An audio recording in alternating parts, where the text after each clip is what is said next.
எல்லாருக்கும் வணக்கம். நான் ஓம் பிரகாஷ் பேசுகிறேன். இது வரைக்கும் நீங்கள் இந்த சேனலை சப்ஸ்கிரைப் பண்ணலாம், சப்ஸ்கிரைப் பண்ணிக்கோங்க. அது மட்டும் இல்லாமல் பக்கத்தில் இருக்க பெல் பட்டனையும் கிளிக் பண்ணி வச்சுக்கோங்க. அப்போ தான் நம்ம சேனலில் போகிற எல்லா வீடியோஸும் வந்து உங்களுக்கு நோட்டிஃபிகேஷனில் காமிக்கும். இந்த வீடியோவில் நம்ம என்ன பார்க்க போகிறோம் அப்படின்னா, கும்ப ராசி அல்லது கும்ப லக்னத்தில் பிறந்தவங்களுக்கு இந்த கிரகங்களுடைய தசைகளோ அல்லது புக்திகளோ வரும்போது நிச்சயமாக அவங்களோட வாழ்க்கையில் ஒரு மாற்றங்கள் அப்படின்றது கண்டிப்பாக ஏற்படும். நல்ல ஒரு ஏற்றகரமான ஒரு காலகட்டம் கண்டிப்பாக அவங்களோட வாழ்க்கையில் நடக்கும் அப்படின்னு சொல்லாங்க. அது எந்தெந்த கிரகங்கள்னு சொல்லிட்டு தெளிவாக பார்க்கலாம் வாங்க. கும்பராசி. கும்பராசியோட அதிபதி யாருன்னு பார்த்தீங்கன்னா சனி பகவான். கும்பராசி காலபுருஷனுக்கு லாபஸ்தானமா வருதுங்க. நட்சத்திரங்களை பொறுத்த வரைக்கும் கும்பத்துல அவிட்டம் 3 மற்றும் 4ஆம் பாதமும், சதயம் முதல் 4 நட்சத்திர பாதங்களையும், பூரட்டாதி முதல் 3 நட்சத்திர பாதங்களையும் கொண்டுள்ள ஒரு ராசி தாங்க இந்த கும்பராசி. கும்பத்தை பொறுத்த வரைக்கும் உங்க லக்னத்துக்கும் சரி ராசிக்கும் சரி முதல் தர யோகாதிபதினு பார்க்கும்போது அது வந்து முதல்ல சுக்கிரன் தான். உங்க லக்னாதிபதினு சொல்லப்படக்கூடிய சனி கூட 2ஆம் பட்சம் தான். முதல்ல சுக்கிரன் தான். சுக்கிரன் மட்டும் உங்க ஜாதகத்துல நல்ல ஒரு வலுவான ஒரு தன்மையில அமர்ந்துட்டார் அப்படின்னா கண்டிப்பா அந்த சுக்கிர தசை 20 ஆண்டுகளும் உங்களோட வாழ்க்கையில ஒரு பொற்காலத்தை கண்டிப்பா ஏற்படுத்தி கொடுக்கும். குறிப்பா இந்த சுக்கிரன் வந்து பாத்தீங்கன்னா சனியோடையோ ராகுவோடையோ கேதுவோடையோ அல்லது வந்து பாத்தீங்கன்னா குருவோடையோ சூரியனோடையோ சேராம இருக்கிறது சிறப்பு. ஏன்னா குரு சுக்கிரன் சேர்க்கையும் அந்த அளவுக்கு ஒரு சிறப்பில்லாத ஒரு சேர்க்கை தான். சரிங்களா? அது வேற மாதிரியான பிரச்சனையை கொடுக்கும். அது மற்றொரு வீடியோ நம்ம பார்க்கலாம். ஸோ இந்த அமைப்பில் வந்து பாத்தீங்கன்னா 4ஆம் இடத்திற்கும் 9ஆம் இடத்திற்கும் ஆதிபத்தியம் பெற்ற சுக்கிரன் உங்க சுய ஜாதகத்துல நல்ல ஒரு வலுவான ஒரு தன்மையில இருந்தார் அப்படின்னா கண்டிப்பா அந்த காலகட்டங்களோட வாழ்க்கையில ஒரு பொற்காலமா இருக்கும். என்னென்ன பலன்கள் கிடைக்கும் அப்படின்னு பார்க்கும்போது முதலாவதாக பார்க்கும்போது சுக்கிரன் வீடு மனை வாகன வசதியை வந்து ஏற்படுத்தி கொடுப்பார். 4ஆம் இடம் சுகஸ்தானம். நல்ல ஒரு சுகபோகமான ஒரு வாழ்க்கையை ஜாதகர் அந்த சுக்கிர தசையில வாழ்வார். அது மட்டும் இல்லாம வாழ்க்கையில இவர் எல்லாமே அனுபவிக்க பிறந்த ஒரு நபராகவே இருப்பார் அந்த 20 வருஷமும். மேலும் வந்து பாத்தீங்கன்னா இந்த காலகட்டங்கள்ல சொந்தமா வீடு கட்டுறது வீடு வாங்குறது இதெல்லாம் நடக்கும். அதோடு மட்டும் இல்லாம வண்டி வாகன வசதியும் இந்த சுக்கிரன் வந்து ஏற்படுத்தி கொடுப்பார்.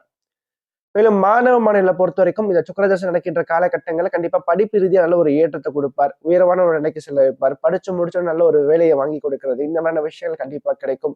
அது மட்டும் இல்லாம எல்லா விஷயங்களையும் அனுபவிக்கின்ற ஒரு பாக்கியதை அப்படின்றது இருக்கு பாத்தீங்களா, அதை வந்து இந்த சுக்கிரன் கண்டிப்பா கொடுப்பார். அதே மாதிரி நல்ல ஒரு வாழ்க்கை துணையை கொடுப்பார். காதல் திருமணத்தம் இது சம்பந்தப்பட்ட விஷயங்கள் ரொம்ப சிறப்பா இருக்கும் இவங்களை பொறுத்த வரைக்கும்.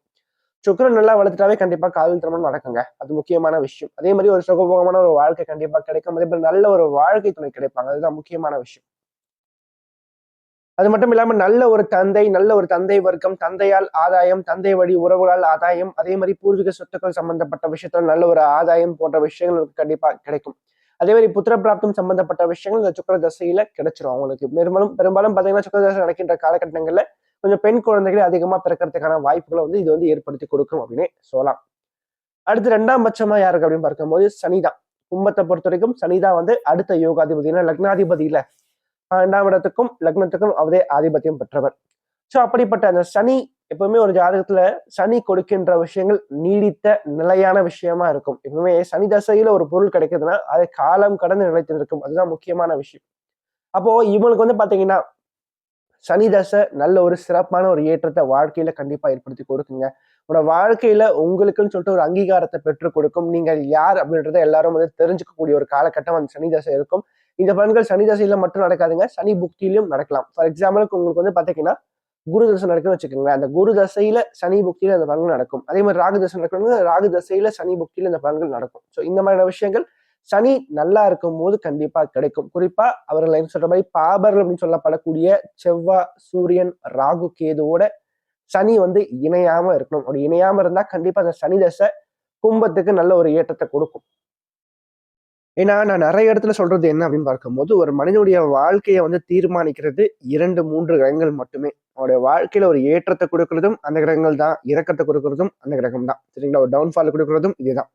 ஏன்னா ஒரு மனிதனுடைய வாழ்க்கையில அனுபவிக்கக்கூடிய காலகட்டம் அப்படின்னு பார்க்கும்போது 20 to 50 வயது மட்டும்தான். ஸோ இந்த வயதுக்குள்ள வரக்கூடிய தசாபுக்திகள் தான் உங்களோட வாழ்க்கையை வந்து தீர்மானிக்கும். சரிங்களா?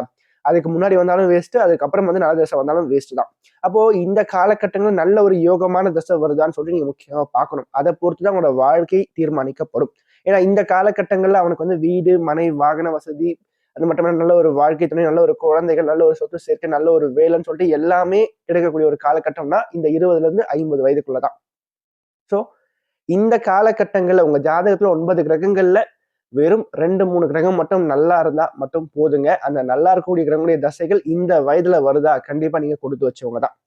அதே மாதிரி சாதகமற்ற தசைகளுடைய புக்திகள் மற்ற 7 கிரகங்கள் 8 கிரகங்கள் நல்லா இருந்து அந்த சுக்கிரன் அப்படின்னு சொல்லப்படக்கூடிய ஒரு கிரகம் மட்டும் பலம் இழந்து அந்த 20 to 40 வயதுக்குள்ள சுக்கிர தசை வருதுன்னு வச்சுக்கோங்களேன், கண்டிப்பா வாழ்க்கையில நீங்க கஷ்டப்படுவீங்க. அவ்வளவு கிரகங்கள் யோகமா நல்ல நிலைமையில இருந்தாலும் கூட அந்த சுக்கிரன் ஒருத்தர் வந்து அந்த கெட்டு போய் அந்த ஒரு கிரகத்துடைய தசை வந்து அந்த 20 வயதுக்கு மேல வருதுன்னா கண்டிப்பா அந்த 20 வருஷமும் நீங்க கொஞ்சம் கஷ்டப்படுவீங்க அப்படின்னு சொல்லலாம். ஸோ அப்படிதான் நம்ம வந்து தசாபுக்தியை வச்சு நம்ம பலன் வந்து எடுக்கணும். முக்கியமா ஒரு மனிதனுடைய வாழ்க்கையை தீர்மானிக்கிறது தசாபுக்திகள் மட்டுமே. சரிங்களா? அதுக்கடுத்து இந்த சனி வந்து பாத்தீங்கன்னா 12ஆம் இடத்திற்கும் ஆதிபத்தியம் பெற்றவரா வருவார். அப்படி இருக்கும்போது அந்த சொந்த இடத்தை விட்டு வெளியூர் போறது, வெளிநாடு போறது, அங்க போய் சம்பாதிக்கிறது, இந்த விஷயங்கள் சனி நிச்சயமா கொடுப்பாருங்க. அதாவது கடல் கடந்து வெளிநாடு போக வைப்பார், பயணங்களால் ஒரு ஏற்றத்தை கொடுக்க வைப்பார். சனி சம்பந்தப்பட்ட துறையில ஒரு உயர்வான நிலைக்கு அந்த ஜாதகரை கொண்டு வந்து வாழ்க்கையில வந்து உயர்வான நிலைக்கு கொண்டு செல்வார். அதுதான் முக்கியமான விஷயம். லக்னாதிபதியில லக்னாதிபதி தசை வந்து எப்படி இருந்தாலும் ஒரு மனிதனை மேல தூக்கி விட்டு தான் பார்க்குமே தவிர அவனை கீழே தரணும்னு நினைக்காது. சரிங்களா? சோ அந்த வகையில பார்க்கும்போது சனி ஓரளவுக்கு நல்லா இருந்துட்டாவே போதும். கண்டிப்பா அந்த சனி தசை வாழ்க்கையில ஒரு ஏற்றத்தை கொடுத்துரும். அடுத்து 3வது யார் அப்படின்னு பார்க்கும்போது கும்பத்தை பொறுத்த வரைக்கும் 3ஆம் இடத்துல புதன் தான். ஏன்னா அவர் தான் வந்து 5ஆம் இடத்துக்கு ஆதிபத்தியம் பெற்ற பூர்வ புண்ணியாதிபதியா வருவார். ஸோ அந்த புதன் தசை உங்களுக்கு நடக்கும்போது கண்டிப்பா வாழ்க்கையில கல்வி சம்பந்தப்பட்ட வழியில, பிள்ளைகள் சம்பந்தப்பட்ட வழியில நல்ல ஒரு ஏற்றத்தை கொடுக்கும். பிள்ளைகளை நினைச்சு நீங்க கவலைப்படுகின்ற விஷயங்கள் அனைத்தும் இந்த புதன் தசை ஆரம்பிக்கும் போது அல்லது புதன் புக்தி வரும்போது கண்டிப்பா அந்த கவலைகள் விலகும். அதே மாதிரி பிள்ளைகளால் உங்களுக்கு நல்ல ஒரு பெயர், புகழ், அங்கீகாரம் கிடைக்கும். அது மட்டும் இல்லாம பூர்வீக சொத்துக்கள் சம்பந்தப்பட்ட பிரச்சனை இருக்குன்னா இந்த புதன் தசையில கண்டிப்பா அது வந்து தீருங்க.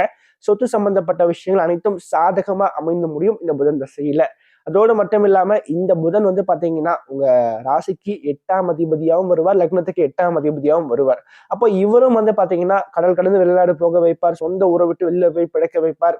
அது மட்டும் இல்லாம வாழ்க்கையில ஒரு உயர்வான நிலைக்கு கொண்டு செல்வார் இந்த புதன். அது மட்டும் இல்லாம எதிர்பாராத அதிர்ஷ்டம், திடீர் பண வரவு, திடீர் லாபங்கள், திடீர்னு ஒரு ஏற்றத்தை வாழ்க்கையில பாக்குறது, திடீர்னு ஒரு பூஸ்டப்பை பாக்குறது, வாழ்க்கையில கடன் வாங்கி அதனால ஒரு ஏற்றத்தை பாக்குறது. ஸோ இந்த மாதிரியான நிறைய நல்ல விஷயங்களையும் இந்த புதன் வந்து கொடுப்பார். ஆனா இதுல என்ன ஒரு முக்கியமான விஷயம்னா புதன் வந்து தனிச்சு இருக்கணும். எப்பவுமே புதன் பாத்தீங்கன்னா சூரியனுக்கு கிட்டவே இருப்பார். சரிங்களா? அப்ப புதனோட எந்த ஒரு பாபகிரகங்களும் சேராம இருக்கிறது, தனித்து இருக்கிறது சிறப்பு. அதுக்கடுத்து வந்து பாத்தீங்கன்னா 4ஆம் இடத்துல குரு பகவான் வருவாருங்க. இந்த குரு கும்பத்தை பொறுத்த வரைக்கும் 2ஆம் இடத்திற்கும் 11ஆம் வீட்டிற்கும் ஆதிபத்தியம் பெற்றவரா வருவார். சரிங்களா? குரு தசை உங்களுக்கு கண்டிப்பா வருமானத்தை கொடுத்து தரும். எப்படி இருந்தாலும் சரி குரு வந்து வாழ்க்கையில வருமானத்தை கொடுத்து தரும். ஏன்னா 2ஆம் இடம் 11ஆம் இடம் இது 2 தான் பணத்தை குறிக்கின்ற இடங்கள். சரிங்களா? சோ இந்த இடத்துல இருந்தா வருமானம் வந்தே தீரும். சரிங்களா? சோ அப்படி இருக்கும்போது நீங்க சம்பாதிக்கின்ற விஷயங்கள் இப்படிதான் இருக்கும். இதன் வழியா தான் வருமானம் வரும்னு சொல்லிட்டு நம்ம குரு இருக்கிற நிலையை வச்சு நம்ம வந்து எடுத்துடலாம். இதோட மட்டும் இல்லாம இந்த குரு தசையில நிச்சயமா பொருளாதார ரீதியான ஒரு ஏற்றத்தை கொடுக்கும், நல்ல ஒரு வளர்ச்சியை கொடுக்கும், நல்ல ஒரு தொழில் அமைச்சு கொடுக்கும், நல்ல ஒரு வேலையை வாங்கி கொடுக்கும். அதே மாதிரி நல்ல ஒரு குடும்ப வாழ்க்கையும் இந்த குரு தான் அமைச்சு கொடுப்பார். ஏன்னா 2ஆம் அதிபதி கண்டிப்பா அவர் தான் குடும்பத்தை அமைச்சு கொடுத்தே ஆகணும். எப்பவுமே 7ஆம் அதிபதி தசையில மட்டும்தான் திருமணம் நடக்கும் அப்படின்றது கிடையாதுங்க. 2ஆம் அதிபதி தசை வந்தாலும் திருமணத்தை அமைச்சு கொடுக்கும், குடும்ப வாழ்க்கையை அமைச்சு கொடுக்கும். சரிங்களா? அப்படி இருக்கின்ற பட்சத்துல அவர் வந்து கொஞ்சம் நல்லா இருந்தாருன்னா கண்டிப்பா சிறப்பான ஒரு ஏற்றத்தை வாழ்க்கையில அந்த குரு தசை நிச்சயமா கொடுக்கும் அப்படின்னு சொல்லலாம். அதற்கு அடுத்து வந்து பாத்தீங்கன்னா யாருக்கு அப்படின்னு பார்க்கும்போது கடைசியா வந்து செவ்வாய் தான். செவ்வாய் வந்து சனிக்கு எதிரியா இருந்தாலும் கூட கும்பத்தை பொறுத்த வரைக்கும் 3ஆம் இடமான அந்த முயற்சி ஸ்தானம், விடாமுயற்சி ஸ்தானம், தைரிய ஸ்தானத்திற்கு அவர் தான் ஆதிபத்தியம் பெற்றவரா வரார். அதே மாதிரி 10ஆம் இடமான தொழில் ஸ்தானத்திற்கும் இந்த செவ்வாய் தான் ஆதிபத்தியம் பெற்றவரா வரார். இந்த செவ்வாய் தசை இந்த 7 வருஷமும் வாழ்க்கையில ஒரு ஏற்றத்தை கொடுக்கணும்னா கண்டிப்பா ஒரு 3ஆம் இடத்துலயோ 10ஆம் இடத்துலயோ வலுத்திருக்கும் போது தொழில் ரீதியா நல்ல ஒரு ஏற்றத்தை கொடுக்கும். ஏன்னா ஒரு பாபகிரகம். சரிங்களா? பாபகிரகங்கள் இந்த உபதேச ஸ்தானங்கள்ல அமரும் போது கண்டிப்பா நல்ல ஒரு விஷயத்த கொடுக்கும். கெட்டவன் கெட்டிடில் கிட்டிடும் ராஜயோகம் அப்படின்ற மாதிரி ஒரு கெட்ட கிரகம் கெட்ட ஸ்தானத்துல போய் அமரும் போது கண்டிப்பா வாழ்க்கையில ஒரு ஏற்றத்தை கொடுத்து தீரணும். சோ அந்த வகையில பார்க்கும்போது செவ்வாய் வந்து பாத்தீங்கன்னா இந்த 3, 6, 10, 11 இந்த இடங்கள்ல வலுப்பெறும் போது அல்லது அமரும் போது கண்டிப்பா கும்பத்தை பொறுத்த வரைக்கும் நல்ல ஒரு ஏற்றத்தை செவ்வாய் கொடுக்குற அப்படின்னு சொல்லலாம். சோ இதுக்கு அதாவது இதுக்கு நீங்க அதிகமா வந்து இந்த முருகர் வழிபாடு அதிகமா பண்றது ரொம்ப சிறப்பு. சரி, எந்த கிரகம் வந்து நல்லது பண்ணாது அப்படின்னு பார்க்கும்போது முதல்ல வந்து இந்த சந்திரன் தான். கும்பத்தை பொறுத்த வரைக்கும் சந்திரதசை, சந்திர புக்தி வரக்கூடிய காலகட்டங்கள் கண்டிப்பா வாழ்க்கையில் நீங்க கஷ்டப்படுவீங்க. அதுக்கடுத்து 2ஆம் பட்சமா யாரு அப்படின்னு பார்க்கும்போது சூரியன் தான். சூரியனும் 7ஆம் அதிபதியா வந்தாலும் கூட அவர் அந்த அளவுக்கு நல்ல விஷயங்களை கும்பத்தை பொறுத்த வரைக்கும் செய்ய மாட்டார். சோ இந்த 2 கிரகங்கள் சந்திரன், சூரியன் இந்த 2 தசைகள் அல்லது புக்திகள் வரும்போது கண்டிப்பா வாழ்க்கை நீங்க கொஞ்சம் கவனம் அதிகமா எடுத்துக்கணும், கொஞ்சம் நிதானத்தை அதிகமா வளர்த்துக்கணும். மொத்தத்துல கும்ப லக்னத்துல பிறந்தவங்களுக்கு இந்த சுக்கிரன், அதற்கடுத்து சனி, அடுத்து புதன், அடுத்து குரு, அடுத்து செவ்வாய் இந்த கிரகங்களுடைய தசைகளோ அல்லது புக்திகளோ வரும்போது நல்ல ஒரு ஏற்றத்தை வாழ்க்கையில கொடுக்குதுங்க, நல்ல ஒரு வருமானத்தை கொடுக்குது, வாழ்க்கையில அடுத்த கட்டத்துக்கு போறதுக்கான விஷயங்களை கொடுக்குது அப்படின்னு சொல்லலாம். இந்த கிரகங்கள் உங்க ஜாதகத்துல நல்ல ஒரு வலுவான ஒரு தன்மையில ஒரு சுபகிரகங்களுடைய சேர்க்கையை பெற்றிருக்கும் போது கண்டிப்பா நல்ல பலன்களை கொடுக்கும். மாறாக பாபர்களோட சேராம இருக்கிறது சிறப்பு. அப்படி பாபர்களோட சேர்ந்தானா கண்டிப்பா அந்த நன்மையான விஷயங்கள் கண்டிப்பா குறையும் அப்படின்னு சொல்லலாம்.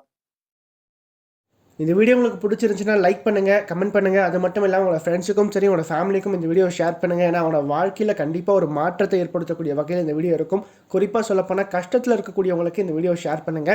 அவனோட வாழ்க்கையில் ஒரு தன்னம்பிக்கை ஊட்டுறதுக்காகவும் ஒரு மாற்றத்தை ஏற்படுத்தும் வகையில் இந்த வீடியோ நிச்சயமாக அவனோட வாழ்க்கையில் அமையும்.